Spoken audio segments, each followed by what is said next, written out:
Nimrod, I think you were telling me a little bit ago about something. It's your son that was gathering some data. One of my kids, turns out, had been writing an application, and I noticed what was going on because, being a network geek, I probably have more network hardware than some small businesses do. And I check it every once in a while. I was looking at my traffic utilization. I saw something a little bit weird. I had some very consistent high utilization, much higher than normal. When somebody has a piece of equipment or a device, a computer, as we use it, we expect it to behave in particular ways. But if it starts behaving differently, there's got to be a reason for it. And so the question is, what is the reason? I was slowing down about 6 megabits per second, but constantly, 24/7.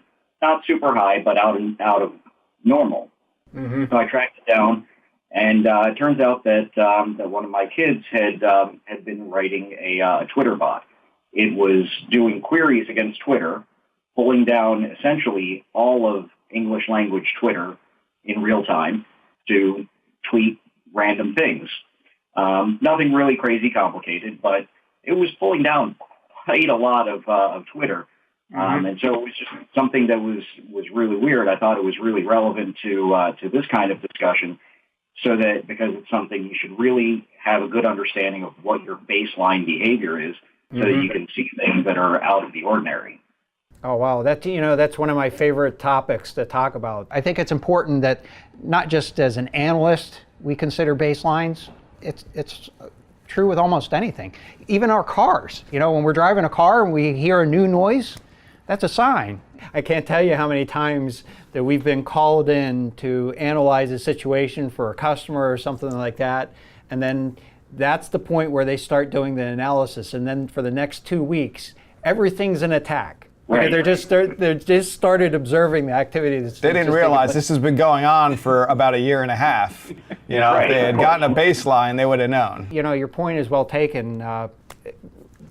Analyze the network. At least take snapshots or get a reasonable idea. I mean, our personal preference, or the preference we try to do, is to automate those activities. That is to have something that generates a baseline and looks for changes in activity, and it's not necessarily a security relevant event. It certainly is something that you want to pay attention to and understand how things are changing over time. So that helps really well for the short-term type thing, and then it's also very helpful to have sort of a long-term trending thing, so you can do some predictions in terms of when you might need more capacity. You might have to add some more network gear to your home network, for example. Sure. And John, we were talking earlier today about some instances that you've seen where devices get compromised, and they might be on mobile networks, and you're using a ton of extra mobile data. Mm-hmm. A pretty significant bill that you weren't expecting.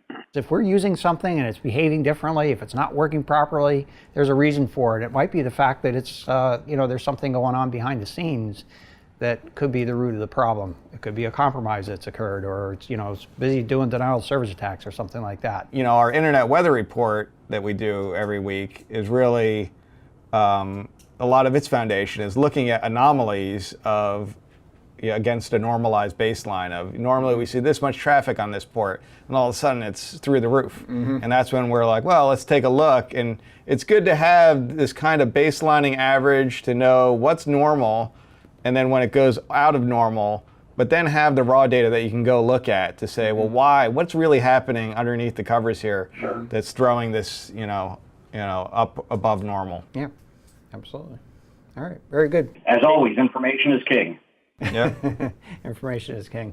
So I wish your son good luck with his endeavors and his programming activities, and he obviously has some good guidance along the way. So keep it going. All right, thanks, Nimrod. Welcome to ThreatTraq Decrypted. Stan Nurilov and I are here at an AT&T Leadership Conference. We have a set of security booths here at the show where we're talking to folks about the security products we have internally, sharing some of our concepts and ideas with leadership, showing our progress on working on security actions. And Stan and I are particularly the threat team, and we are showing people botnets. So we have a visualization map where we sort of display a living picture of botnets. And it's kind of our way to visualize botnets and the threat associated with botnets for our leadership, and kind of share the criticality of this issue with as many folks as we can here in the company. So Stan, could you walk us through what we're showing folks? Yes, of course.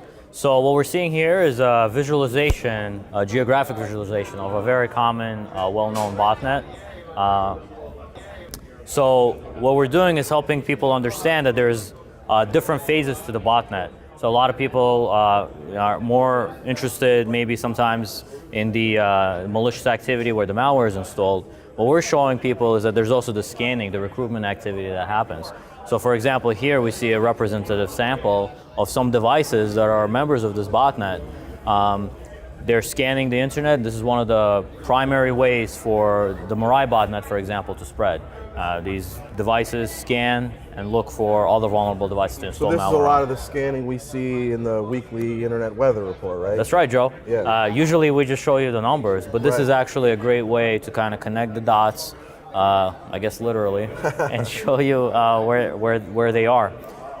So one of the other things we try to do is that, educate that the next step is really try to figure out where is the command and control. Okay. So these IP addresses here are the controllers of the botnet. They are the ones directing where the attack should happen, and they kind of, they are the next level of analysis that we can do once we figure out who they're targeting and things like that. And when we can figure out who they're targeting, here's an example of when an attack is happening. Malicious IP addresses, the controllers are sending commands to issue DDoS attacks, and these DDoS attacks you can see are happening, for example, against the website there in Asia. One of the things that I think most people don't really know very well is that even though a bot controller might have access to multiple devices that are infected, sometimes they're only using a part of the botnet to do the attack. Oh, interesting. So have we been able to explain how pervasive this threat is and let our executives know just how much attention we need to pay to this stuff? Yes, that's exactly what our role here today has been. We're trying to show everybody, how big of a problem this is. This is one of the biggest botnets, I think, most well known for sure, Mirai. Right. It has, I think, hundreds of thousands of devices per minute that we know for sure are infected.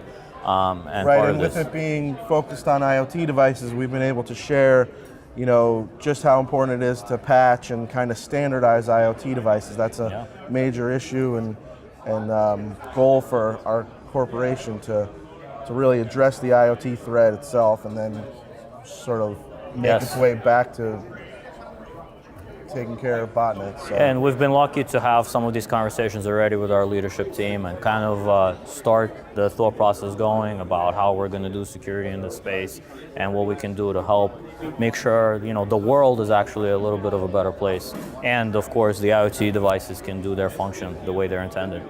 Well, it's great. I think we've done some good work here and helping spread the word, both at events like this as well as with our weekly show. So. Yes. Thanks, Stan. No, thanks, Joe.